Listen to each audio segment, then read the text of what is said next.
A myth is an image in terms of which we try to make sense of the world. And we at present are living under the influence of two very powerful images, which are, in the present state of scientific knowledge, inadequate.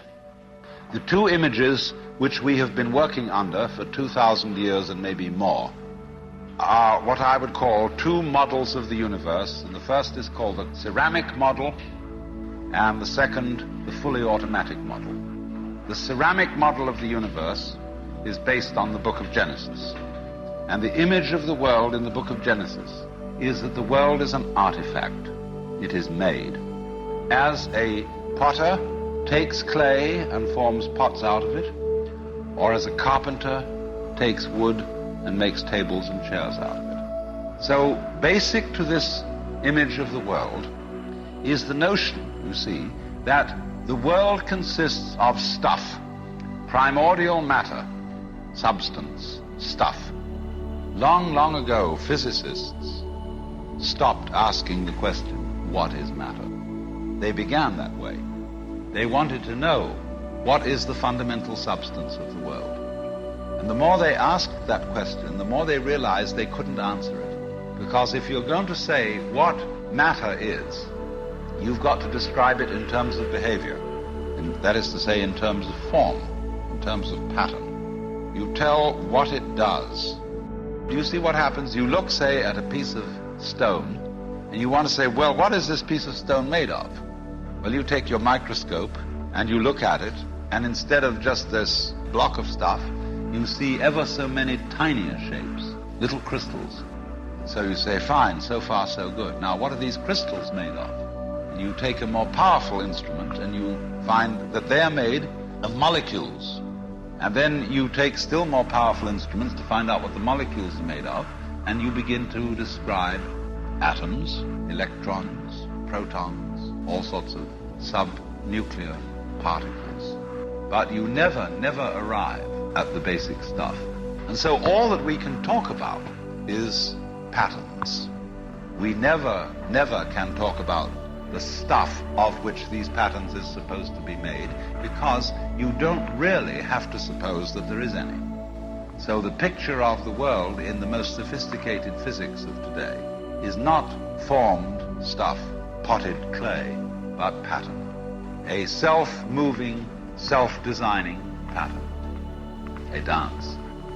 Our common sense as individuals hasn't yet caught up with this.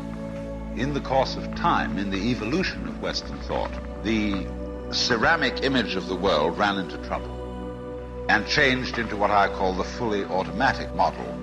In other words, Western science was based on the idea that there are laws of nature, and it got that idea from Judaism and Christianity and Islam. So we have tended to think of all natural phenomena as responding to laws, as if, in other words, the laws of the world were like the rails on which a streetcar or a tram or a train runs.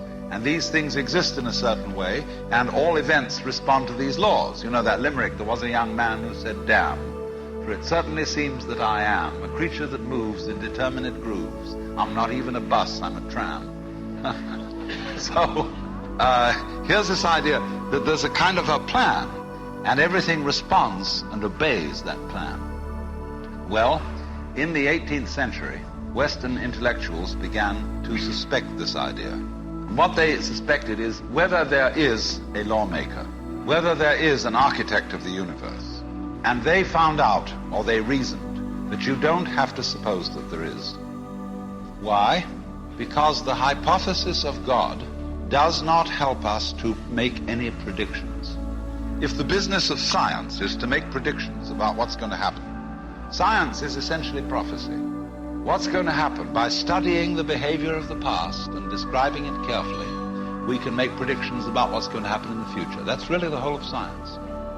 And to do this and to make successful predictions, you do not need God as a hypothesis, because it makes no difference to anything. If you say everything is controlled by God, that doesn't make any difference to your prediction of what's going to happen. And so what they did was simply drop that hypothesis. But they kept the hypothesis of law. Because if you can predict, if you can study the past and describe how things have behaved, and you've got some regularities in the behavior of the universe, you call that law. Although it may not be law in the ordinary sense of the word, it's simply regularity. And so what they did was they got rid of the lawmaker and kept the law. And so they conceived the universe in terms of a mechanism. Something, in other words, that is functioning according to regular, clock-like mechanical principles. Newton's whole image of the world is based on billiards. The atoms are billiard balls, and they bang each other around. Every individual, therefore, is defined as a very, very complex arrangement of billiard balls, being banged around by everything else. And so behind the fully automatic model of the universe is the notion that reality itself is blind energy. The world is basically nothing but blind, unintelligent force. And it is only a fluke. It is only as a result of pure chances that, resulting from the exuberance of this energy, there are people with values, with reason, with languages, with cultures, and with love. Just a fluke. Now, the universe has been going on for an incredible long time. And so really, a satisfactory theory of the universe has to be one that's worth betting on. That's it seems to me, absolutely elementary common sense. But the people who coined the fully automatic theory of the universe were playing a very funny game. What they wanted to say was this: all you people who believe in religion are old ladies and wishful thinkers. You've got a big daddy up there and you want to comfort and thing, but life is rough, life is tough, and success goes to the most hard-headed people. That was a very convenient theory when the European-American world was colonizing the natives everywhere else. They said, we are the end product of evolution, and we're tough, see. I'm a big, strong guy because I face facts, and life is just a bunch of junk, and I'm going to impose my will on it, and I'm real hard. See, that's a way of flattering yourself. All I'm trying to say is that the basic common sense about the nature of the world that is influencing most people in the United States today, the fully automatic model, is simply a myth. If you want to say that the idea of God the Father with his white beard on the golden throne is a myth, in the bad sense of the word myth, so is this other one. It's just as phony and has just as little to support it.